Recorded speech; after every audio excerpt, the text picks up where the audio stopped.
Friends, today featured a hockey game where an exciting young team scored many goals and won a game against a historical rival fairly handily. But we'll talk about the Wranglers later because this evening the Calgary Flames played the game they needed to play against the Philadelphia Flyers. Welcome to Afterburner. I'm Ryan Pike, joined by the esteemed Kent Wilson. This show is a production sponsored by our dear friends at Bet365. Whatever your bet is, it's never ordinary at Bet365. Download the app and get in on the game and use the code NATION. And I'm going to say, I hope everyone took the under tonight. Yeah, if they're using 365. if you hit, if the that was Flames, an under game. If the Flames are playing the type of games the Flames need to play to be successful, hammer the under, kids. Yes. And before we get too far in this, we will give our shout out to our dear friends in the super chat. Your super chats are going to the Youth Centers of Calgary. The Youth Centers of Calgary is a place where kids are welcomed and accepted as they are, a place where they can get a break from the chronic stress that is the reality for many of their lives and can flourish through connection and fun. So as we go through this proceedings, please feel free to contribute to the super chat, and we'll read your super chat, and all the proceeds go to the Youth Centers of Calgary. Kent, that was a game where halfway through we were texting and going, oh God, what are we going to talk about? Outside of if this the worst case scenario, I think, for both the Flames and for us, and more importantly for us, is a dull game that the Flames lose, because we have seen this year many games where the Calgary Flames have kind of sort of played their game, but then it got away from them. This one, I think the best thing I can say is they won ugly, and I think they intended to. I mean, they kind of played a game where nothing happens. It wasn't nothing. There was a few things. The last 5 minutes were too bad, but I think ideally, especially for the coaching staff, as little as possible happening on the ice is kind of the ideal state of affairs for them. And it was close tonight. Yeah, and let's call a spade a spade. So just to set up the parameters of tonight's game, friends, the Calgary Flames played a matinee game in the Central Time Zone against Nashville and lost 4-2 on Saturday. Then they hopped on a plane and flew to Philadelphia. Basically, as the Flames were in the air / as they landed, the Philadelphia Flyers played a home game against the Toronto Maple Leafs. That game was basically starting as the Flames game ended. I think the Flyers were in warm-ups when the Flames basically got to the airport. It was an hour and a half long flight. The Flames were on the ground as the Flyers game was midway through. The Flyers lost 5-2 to the Toronto Maple Leafs, snapping a 3-game winning streak. And so we talk about scheduled wins and scheduled losses. This was the type of game where you go, can it be a scheduled loss for both teams? And the answer is yes. This was the type of game where I think the Flyers really wanted to bounce back from a game where they really didn't do a lot of good things offensively against the Leafs. Granted, call a spade on paper. The Leafs are a much more offensively talented team than the Flyers. And so the Flyers were probably hoping to bounce back. The Flames were probably trying to make the Flyers play the kind of grind it out, muck it out game that this ended up being. So if you're looking for positives, I mean, the Flames managed to get the Flyers to play against them in a Flames game of hockey. And the Flames also managed to, I'd say, avoid the big mistake. I didn't like the Flames game against Nashville, Kent. But prior to that, I think they played like 5 or 6 games you can look at in the general body of their game and go, they did more good than bad, but the bad they did was at bad times and completely sunk them. Here, well, I think it didn't seem they tonight, did the big difference was they definitely got, less blatant mistakes. They only had, the one that I can remember, which was the breakaway on the power play. But every other game, especially many games they've lost this year, there was sort of a compendium of 3 to 5 big mistakes that ended up in their net. Not a lot of those tonight, and they got in front of pucks a lot. Like, both teams had almost the same amount of shot attempts, but the Flames got in front of the Flyers pucks all night long. So it was really tough getting just pucks to the net. So I'm sure Huska was super happy with that. Yeah, and dare I say, I mean, we Cammy and I discussed on Saturday's post game show the highs and lows of Mackenzie Weegar's season. Mackenzie Weegar Yeah, is, I would say, if you make a list of capital I important players of the Flames, obviously the list begins with Dustin Wolf, who is very good when he was called upon in this game after being not all that great against Nashville. I think this is Weegar's best game of the season in the sense that absolutely. Weegar is his game.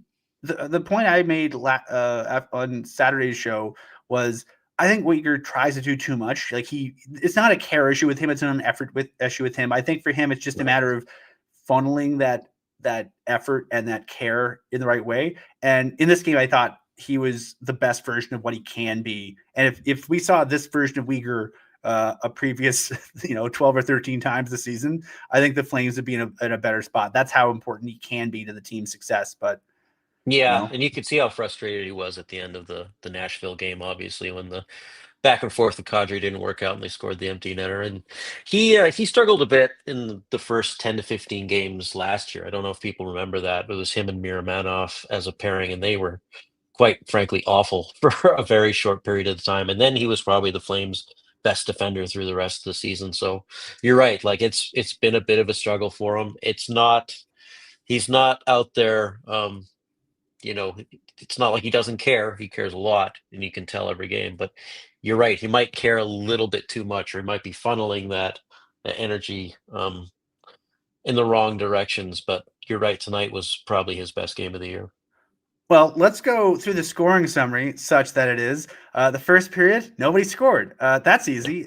Second period, we had some goals. And by goals, I mean one goal. One The goal. Flames had a penalty that basically carried over, and they had a bit of a penalty kill to kick off the second period. They killed it off successfully. Yegor Sharangovich and Jonathan Huberdeau go in on essentially a 2-on-2, and it ends busy trying to prevent the tip from Sharangovich. And you know what? That's what you want to do offensively. And I think Yegor Sharangovich has been a guy who's had.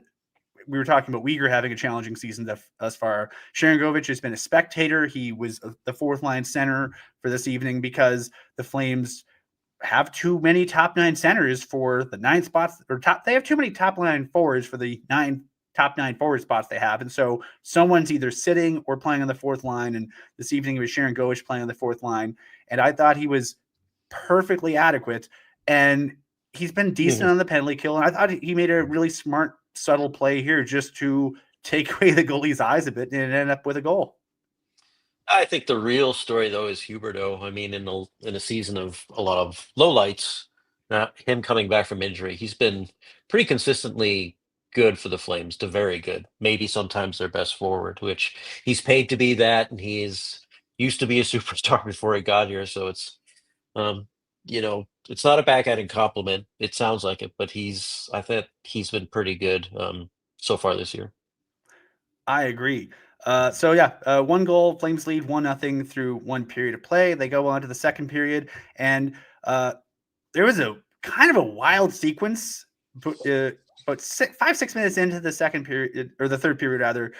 We talked about the Flames largely eliminating the big mistake from their game, and then they had this sequence where you and I were joking before we jumped on air. If the Flames were going to blow this one, this is when it was going to happen. This felt like the capital BM big mistake for the Flames. Uh, Things are getting hairy, and they just collapse down and protect the front of the net. And you Total know, fire drill.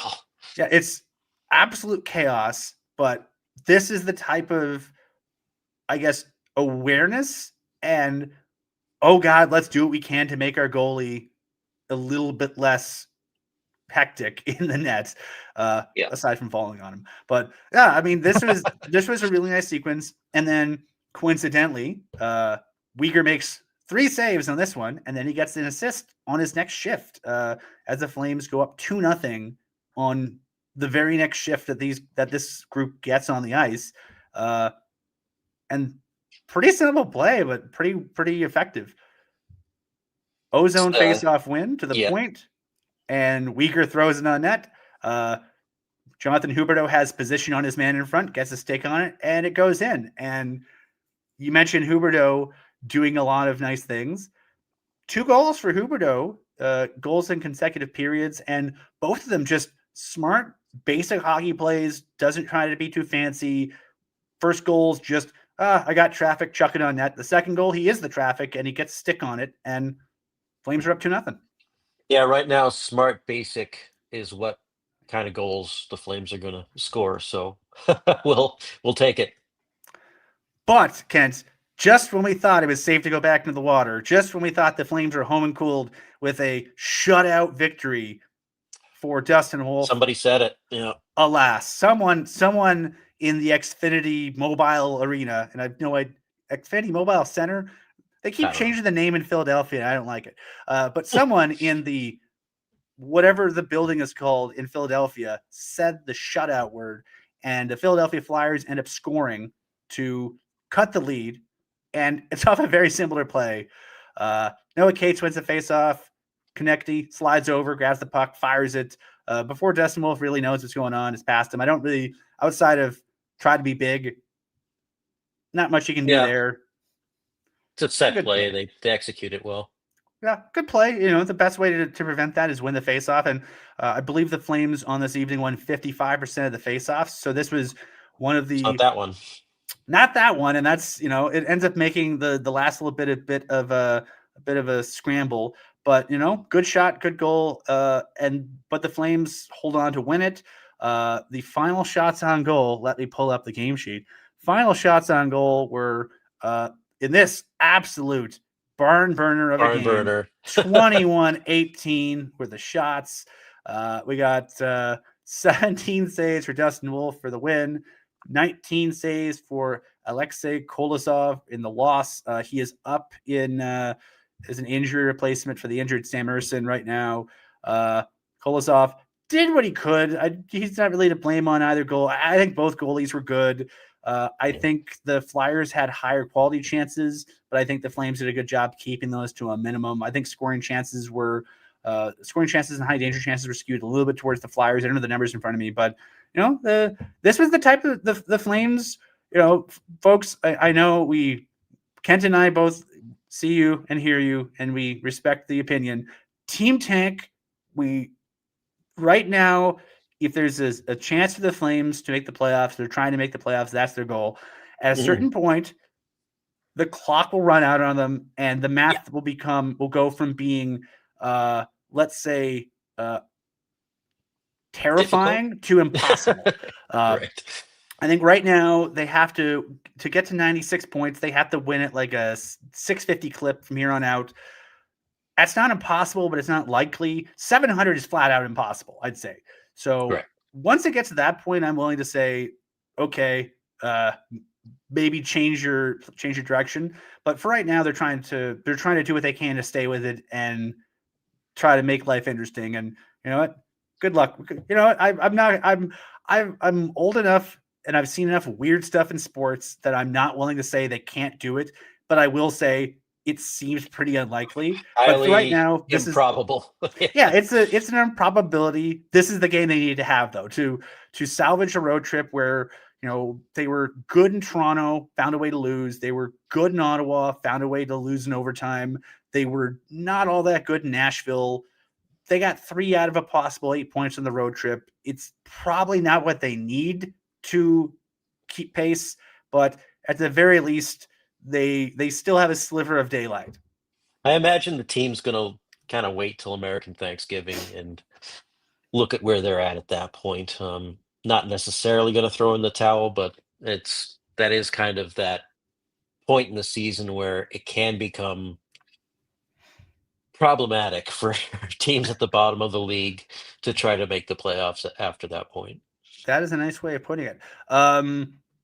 The noteworthy developments of this game, off the top of my head, one, Dustin Wolf, just over 24 hours after he got pulled for the second time this season, went back in the net.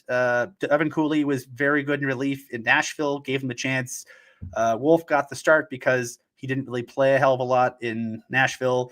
and he's pretty good. He, like I said, he, 17 saves for the W, did what he needed to do.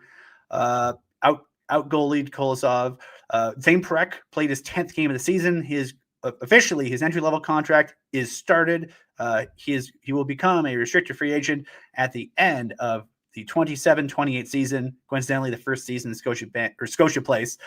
So he gets to be an RFA after year one in the new barn. We will get more into in future installments. We'll be able to wax poetic on the Zane Parekh of it all. He was fine tonight. I thought he had that one breakaway bad shift. Yeah, the power play breakaway kind of got away from him, but generally he's good. I think the game sheet has him +1 12:59 time on ice. One shot that was blocked, one giveaway, one shot that he blocked. He was fine. I think you can tell that they're, especially in a road game, they want to give him chances to succeed. He's got a lot of, playing pretty regularly against, whoever they could shelter him against with Braden Pahal. Pahal is playing on the right. Parekh was playing on the right, Pahal on the left.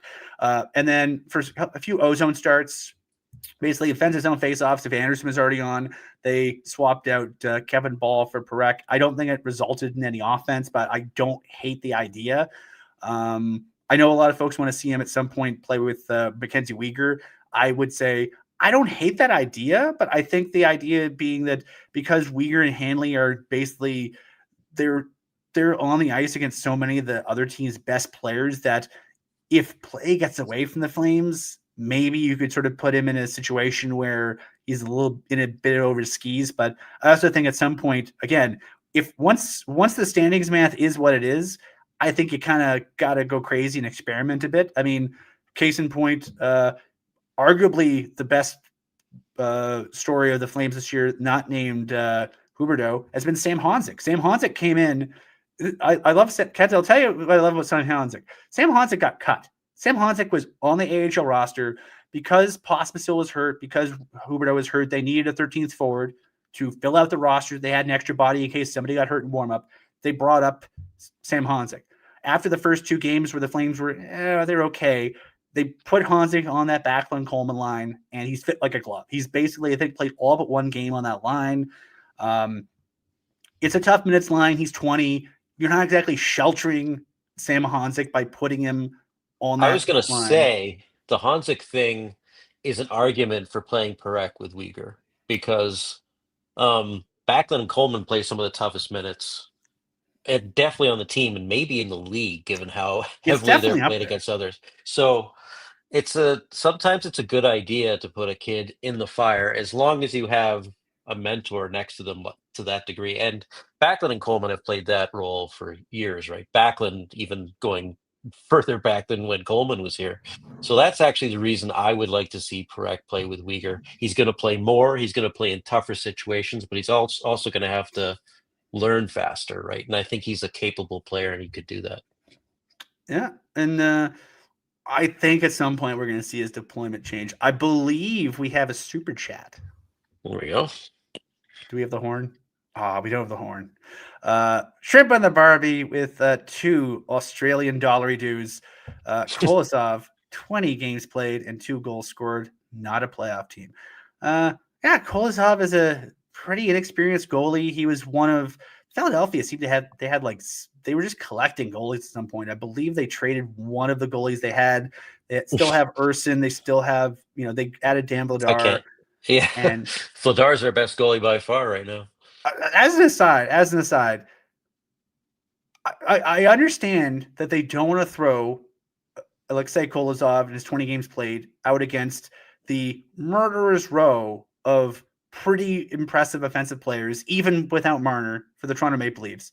So I kind of get the idea of why you're playing Dan Vladar in the first game, but Dan Vladar doesn't get his attempt at a revenge game against the Flames. Like Vladar versus, I know it's like a Sunday night in the early game, but Vladar versus Wolf head to head seems like it would have been fun. I'm But sure he'll get another shot. It's fine. evidently, the Philadelphia Flyers hate fun. But thank you for the contribution, Shrimp on the Barbie. Your $2 dues will go to Youth Centers of Calgary. And I believe the $1 dues is the official way you pronounce the currency of the great country of Australia. I think so, yeah. $1 dues. I believe next up. Oh, Kent, we need to give some love to a dear friend of ours, our dear friend Derek Newman and the Derek Newman Group. Derek Newman with Sierra Realty. We were talking with Cammie yesterday, and Cammie was talking. So I hope I'm not telling tales out of school. Cammie and her wonderful partner have purchased a home, and the Derek Newman Group were very, very good to work with on that. Specifically, I was told about their unmatched service. Customer service becomes before everything when you work with the Derek Newman Group. Derek makes sure that clients feel supported from start to finish. They provide complimentary staging so you feel confident and prepared for your home to hit the market. And Derek's never too busy to answer questions and will provide detailed info and checklists so that everyone feels in the loop the whole way through. I've heard many nice things about Derek, and evidently, if you work with Derek Newman, if there's houses that aren't quite on the market yet, Derek knows a lot of people, so he tends to know what's going on before they hit the listings. So if you're in the market for a home, I'm told that Derek is the guy to talk to. So if you're interested in buying or selling your home in the Greater Calgary area, call Derek at 403-619-6661, and he'll make it easy for you. Let Derek put his network to work for you. And I'm a fan of not having to do too much work myself. So, Derek, when I have my wife and I need to find a larger dwelling, we'll talk. I'm told that Derek, when he's at sporting events, is often on his phone providing support to clients. So it's a level of personal attention to detail that I aspire towards, but I'm not hitting right now. But speaking about hitting attention to detail, Kent, let's talk about the Wranglers. I joked off the top that the Calgary Wranglers had a good game today. They're playing the Bakersfield Condors in the second half of a weekend back-to-back set of matinees. They won 6-1.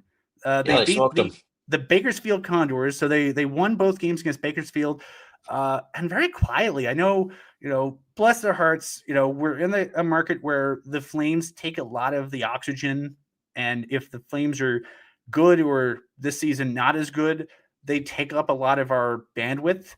But I feel it's important for us to talk about what's happening on the farm, because there's a lot of good stuff happening. Owen Say today won his second or third. I don't have his numbers in front of me. He's 2-1-1 in his first 4 pro games. Matt Gridden. Matt Vagridden. So here's the funny thing about Matt Vagridden. So Matt Vagridden, he was up with the Flames for a handful of games. When Huberdeau got healthy, he went back down.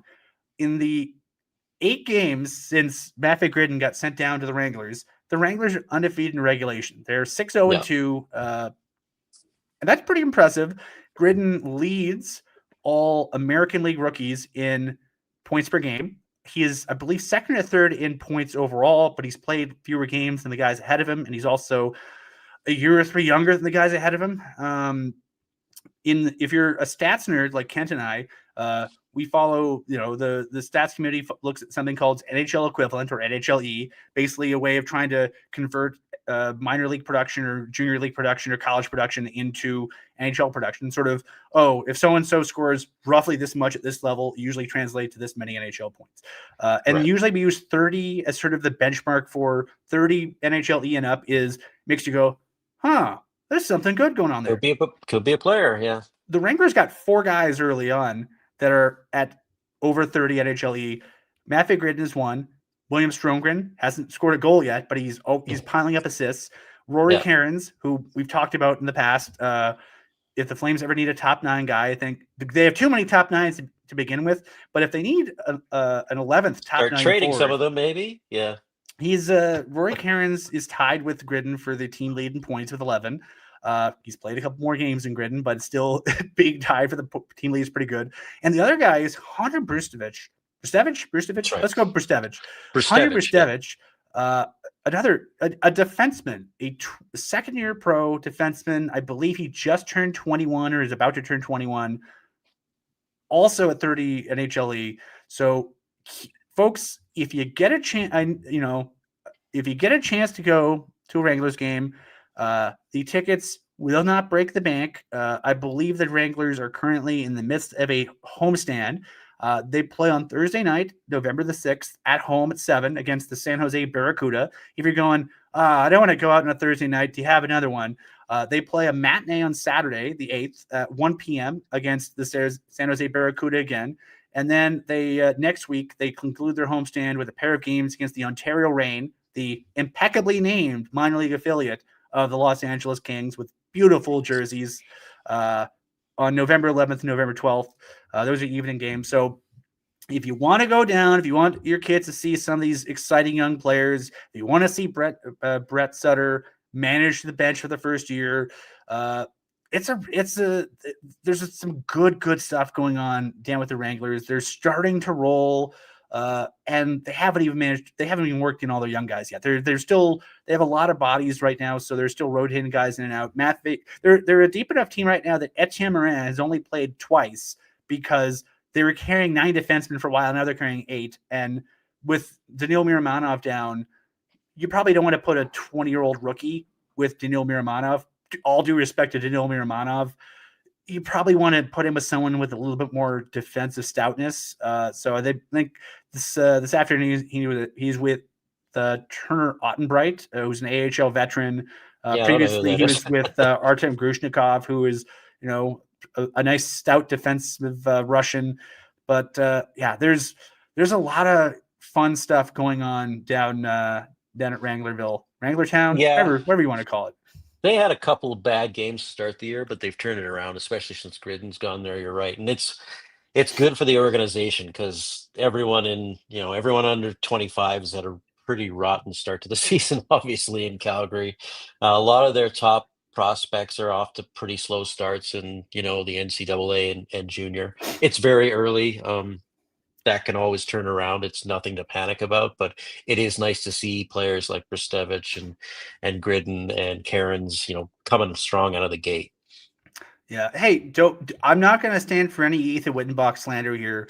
There's a couple guys who are doing well, but another guy in the 30 NHLE club, yeah, playing his first year of college as an 18-year-old. He's a true freshman, and the winner of the Gaudreau Award, the USHL last year. I believe the Flames got him in the 5th round, and that's when you're getting point per game players in the 5th round, you're probably doing okay. But if you get a chance to watch the Wranglers, folks, you should check it out. Speaking of, we talked about what's ahead for the Wranglers. Kent, let's briefly touch upon the road ahead for the Calgary Flames, and we do that for our friends at Platinum Mitsubishi. Family owned and operated by lifelong Calgarians. At Platinum, lease and finance rates start at 0%. Get ready for winter with a brand new Outlander, Eclipse Cross, or RVR, or try out Canada's best-selling plug-in hybrid, the Outlander PHEV. Get into the best back cars in the country with a standard 10-year powertrain warranty at Platinum Mitsubishi, 2720 Barlow Trail Northeast. And I'll give a cheap plug to those guys because they were a big part of our road trip coverage as we head to Ontario. And I believe they're supporting my trip to scenic Edmonton before Christmas because there's no better way to experience the holiday season than against the Edmonton Oilers. But we'll get into that part of the road ahead later. The Calgary Flames, after their 4-game road trip where they went 1-2-1, they're back at home on Wednesday for kind of an important game.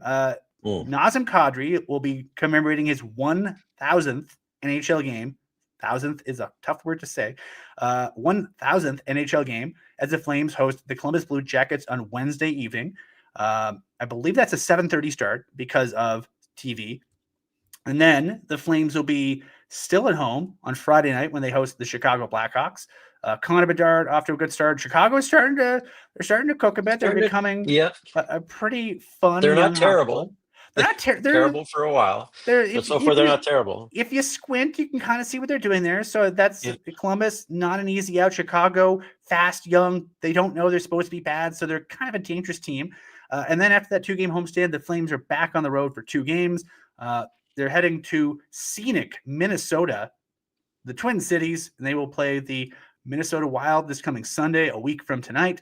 And then Tuesday, after this current Tuesday, they continue/conclude that 2-game road trip in St. Louis, Missouri, when they face the St. Louis Blues at Enterprise Center. Last year, the Flames season was ultimately derailed by a bad week in St. Louis in January, because that's just how last year went. The margins were that thin. I don't know if the margins will be that thin right now, but the Well, Flames. it's this sort of schedule. It's extremely soft. Obviously, October was much tougher. If they're going to get back into it, if that's still a thing, they basically have to run the table, I think, over the next, you know, They're just what you talked about. They gotta, get points in all those games, if not win them, you win got them to start outright. trying to generate some momentum somewhere. And, Yeah, this month, 30 days in November, they'll play 15 games, yeah, basically a game every 2 days or game every second day. They have, I believe, 3 sets of back-to-backs. We've already seen one of them to start the month. Yeah, until someone throws in the towel on the season, they're going to have to keep scrapping and battling for points. We're going to have to see, sadly, for those of you who want to see up-tempo hockey, you might see a lot more games like this evening where the Flames kind of play a road game style, keep it simple and keep it ugly and try to turn it into the muck. But, it's, what is it? We're 14 games in, so it's 68 to go. 68 games to go, and a lot of things could happen, but I'll use Ryan Huska's own words from that game, the post game from that game against Utah. You can't make the playoffs in October, but you can miss them. that's right. So we'll see I how mean, what do you think happens if they're last in the league by American Thanksgiving? Like, is that the point where they start saying, okay, maybe we should trade Kadri, maybe we should play Parekh 25 minutes a night?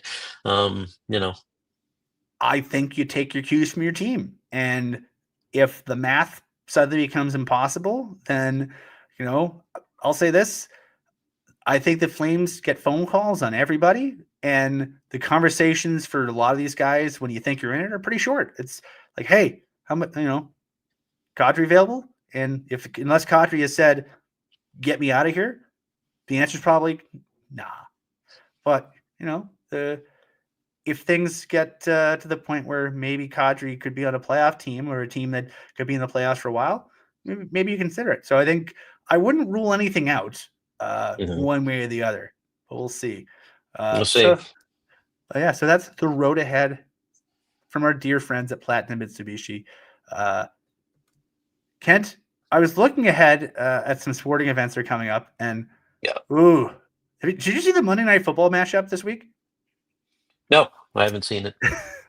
What are we looking at? There are some folks, there's some days, some weeks where you look at Monday Night Football and this has been a really good week for sports. I know we're all still a little bit sore about the outcome of the World Series, but regardless of your rooting interest, that was an absolutely incredible World Series. And I think the last little while, sporting fans, whether you're hardcores or casuals, anyone who watched the World Series, we were spoiled, absolutely spoiled for quality.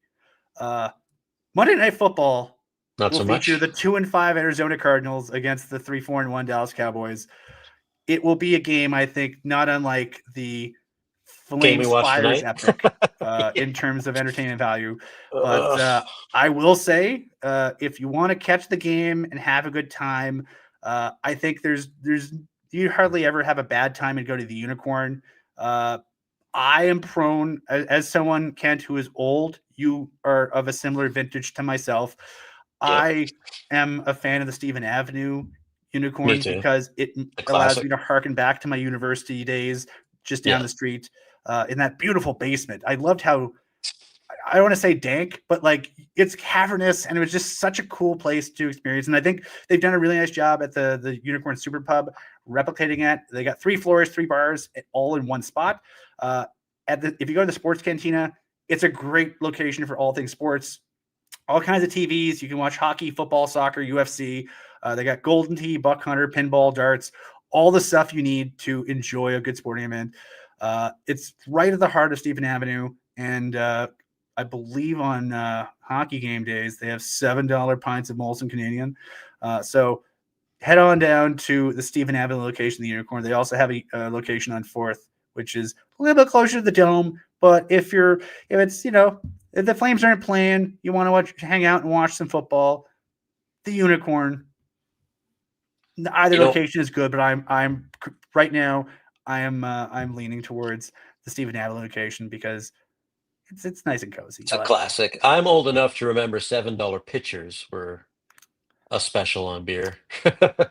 They can't. Maybe Kent, $5. we have laws now, Kent. We're not like Come it's not like the on. Wild West where you can just do whatever you want. Well, I miss those days. Yeah, I mean, but we also have like color televisions and you know moving pictures and stuff like that. We're not that old, but yeah, I know how you're feeling. Yeah.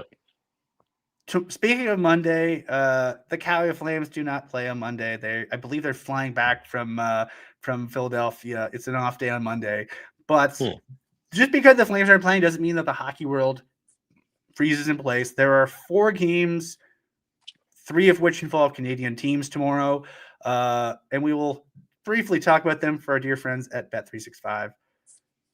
Here's I think we have a graph. There we go. There we go. So yeah, we got we talked about the Toronto Maple Leafs who recently triumphed over the Philadelphia Flyers.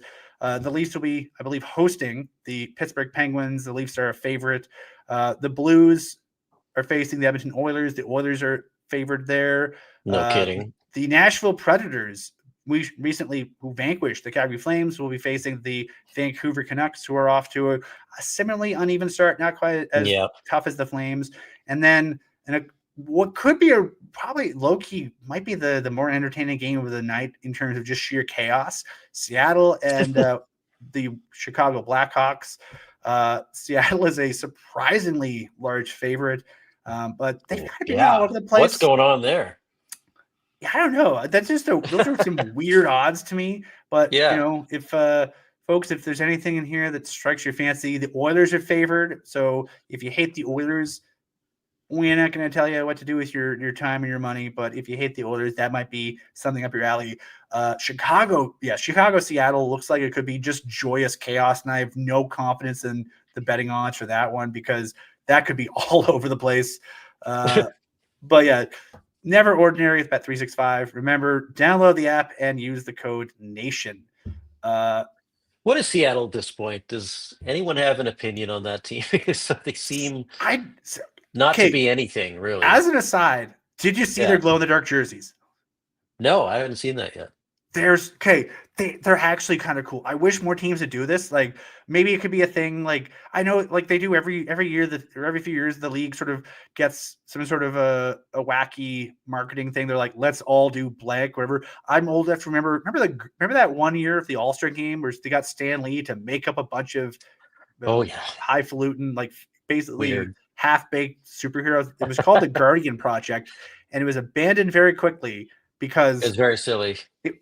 Stan Lee, everything's silly. That was sort of his charm, but it was very odd. But like, I think the league should do more wacky jersey things. I really like the reverse retro series they did. I think that turned out really nicely, and I think allowed a lot of teams to enjoy their own history in very kind of offbeat ways. I think glow in the dark jerseys could be really fun. I think a lot of teams could do them, and I think it's a gimmick, yeah. Is it for the kids mostly? Yeah.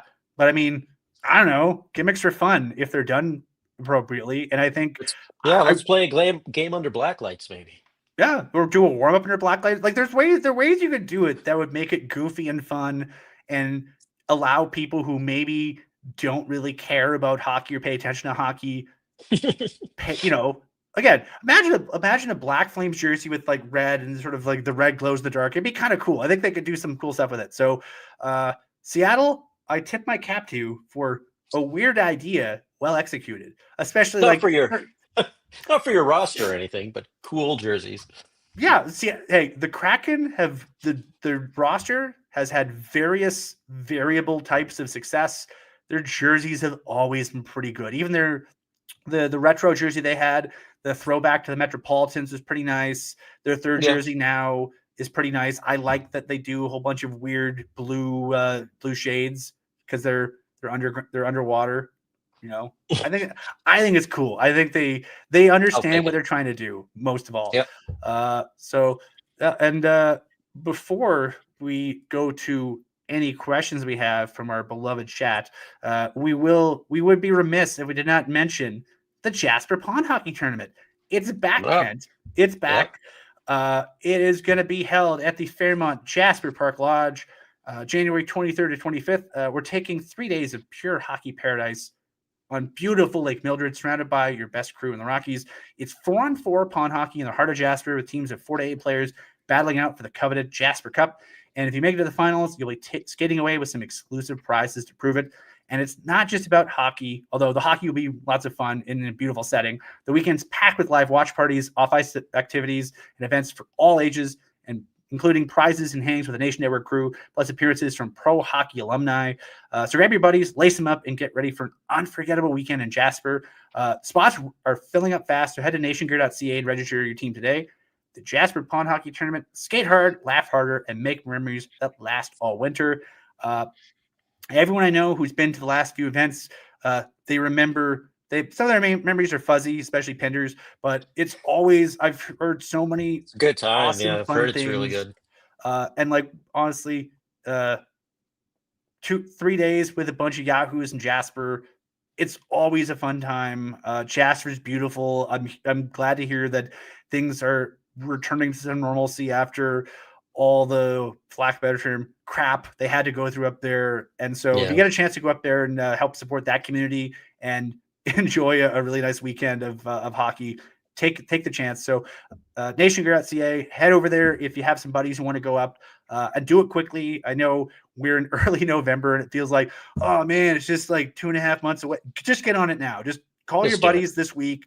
You know, you're not going to be doing any work on Monday anyway. Get the check chain going, get your team together, and get to it. Do we have any questions for Kent or myself before we all get back to however much of our to-do list we put off? I have a list of things that I meant to do after I got back from Ontario, and I put that list in a drawer and said, I'll do it that Sunday. And I didn't say which Sunday, so let's see how far we can go with this. Fubar, today I'm going AWOL, has a question. Where do you guys see Joe Iginla falling the draft? By the deadline, if you're the GM, who do you trade? That's 2 questions. We'll entertain both of them. Joe Iginla, what can you tell me about Edmonton Oil Kings forward Joe Iginla and where you think he might end up? He's not looking like a first rounder yet. He's not a point per game player in the first 18 games. He got 13 points, which isn't bad, but you start to see usually point per game or better. Anyone even mentioned sort of in the first round. Last year, he's only a 16-point player in 61 games. So, yeah, I don't think, unless something turns around, he'll be top of the draft or anything. But, you know, there's still lots of time in the season, of course. Yeah, I'd say right now I'm hearing second-ish.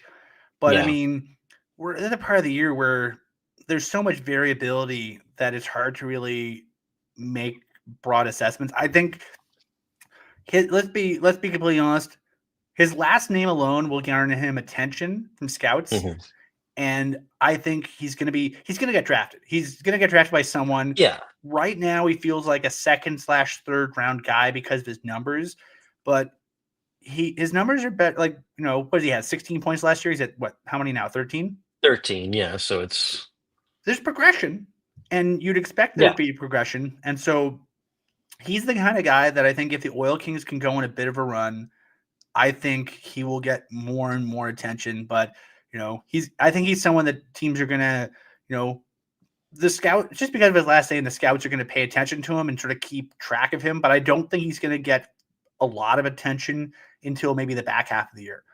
Right. As for the deadline, it's got to be Anderson at least, right? It's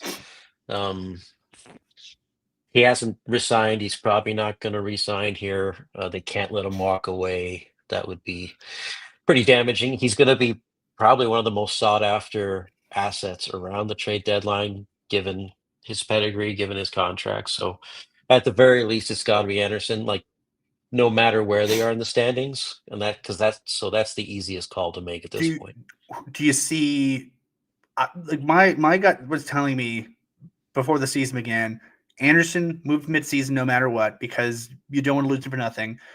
Yeah. Blake Coleman, Yeah. I keep going both ways on because I think we mentioned how good Honzek has been on that line, and I think Honzek, for all the attention, positive and negative Honzek got last year for how his season went and his bad Penticton, his great camp, his semi decent start to the year, his injury, his up and down AHL season. He's one of the unabashed success stories of this year so far. And I think him finding a niche is very nice.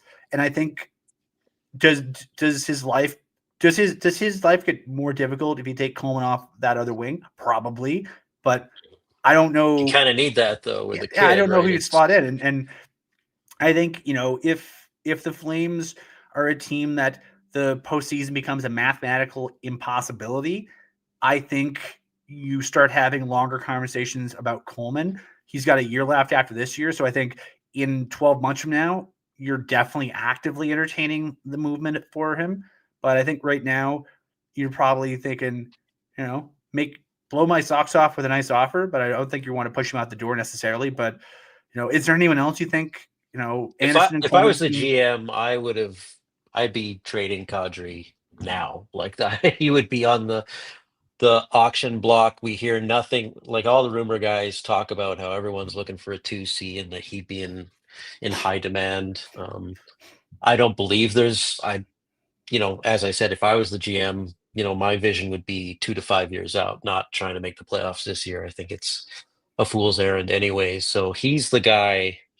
I probably wouldn't even wait to the trade deadline. I'd move him sooner rather than later.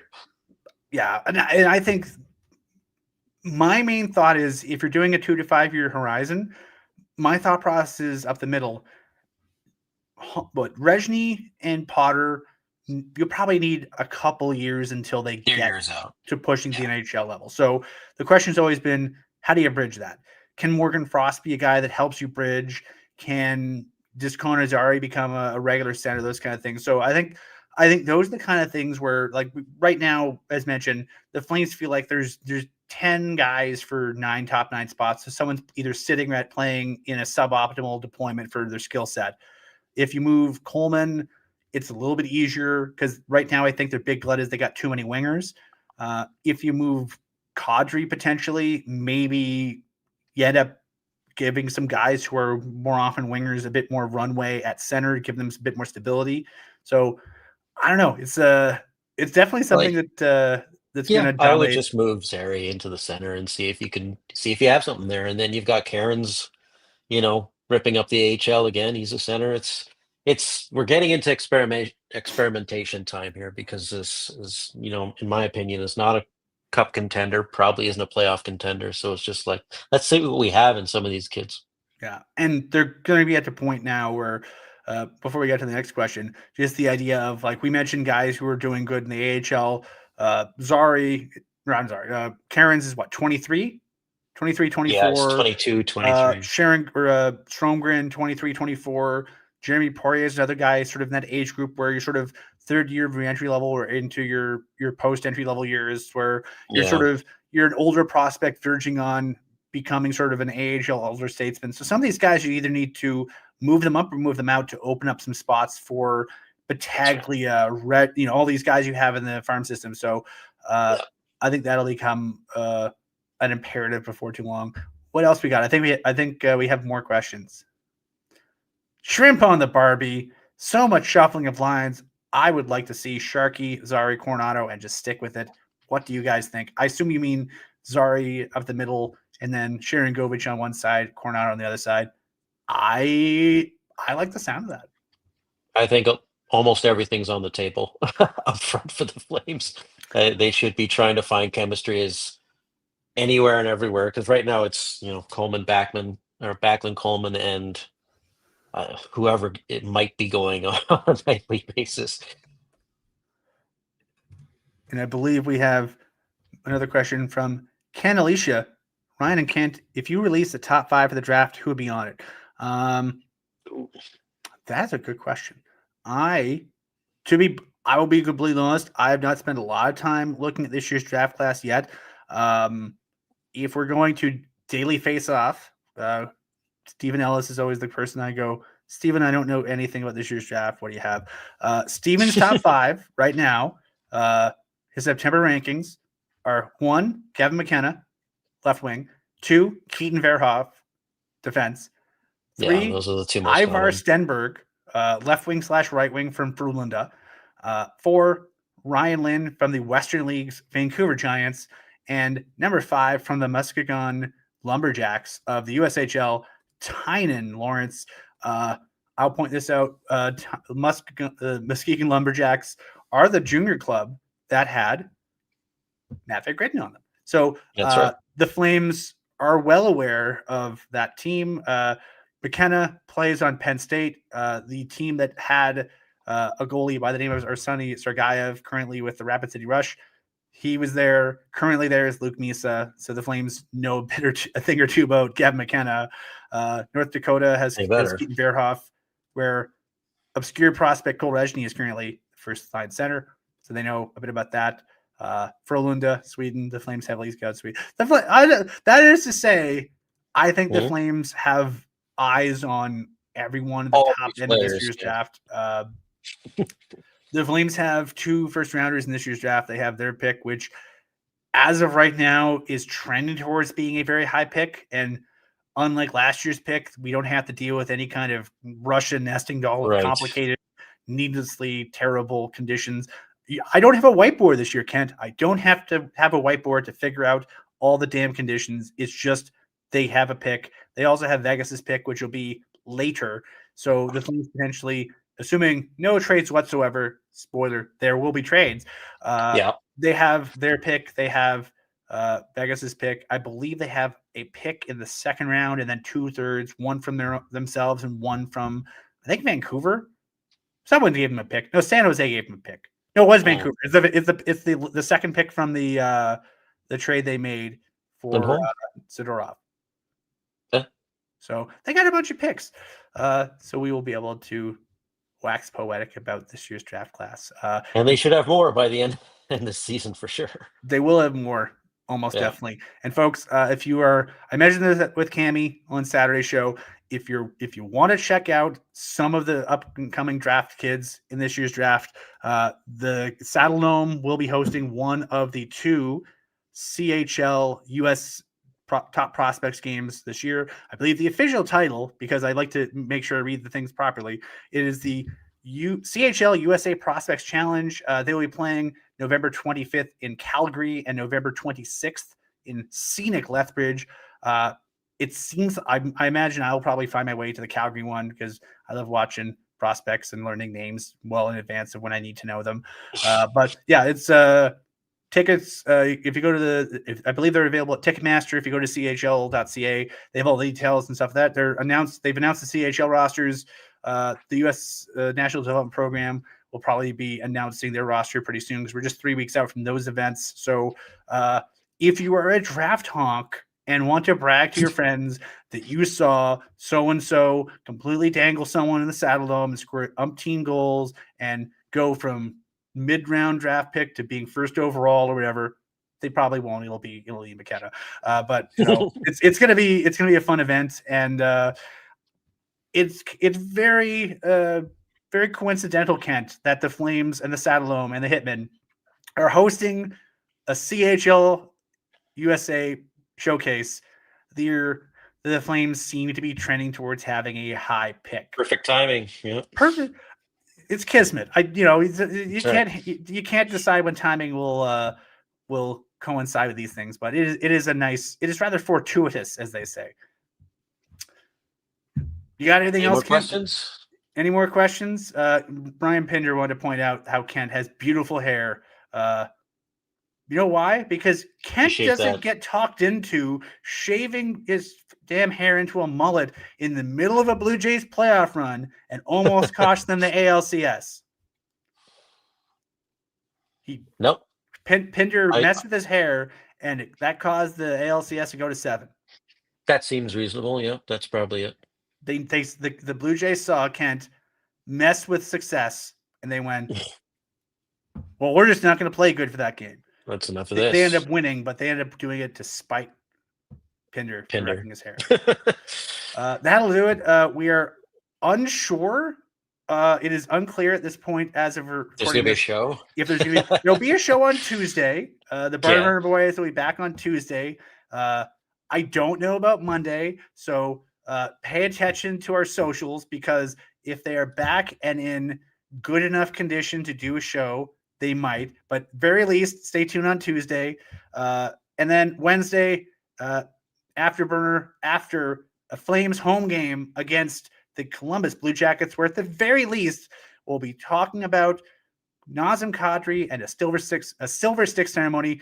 Fun fact, Kent, since Nazem Kadri debuted with the Calgary Flames, he has not missed a single game. He is the only person to appear in every single game. I believe it's 257 or 258. Might be up to 260 now. But at the very least, Kadri can set his watch by that guy. We'll see now. We'll see now. Hopefully I didn't just jinx it. I think you did. That'll do it for us, guys. For Kent, for myself, for Yasmin, our fantastic producer. Thank you very much for joining us on Afterburner. As I said, check out our socials to find out when the Barn Burner Boys are alive and well and able to do a show. We're hoping very soon. We're hoping they all had a great time in Nashville.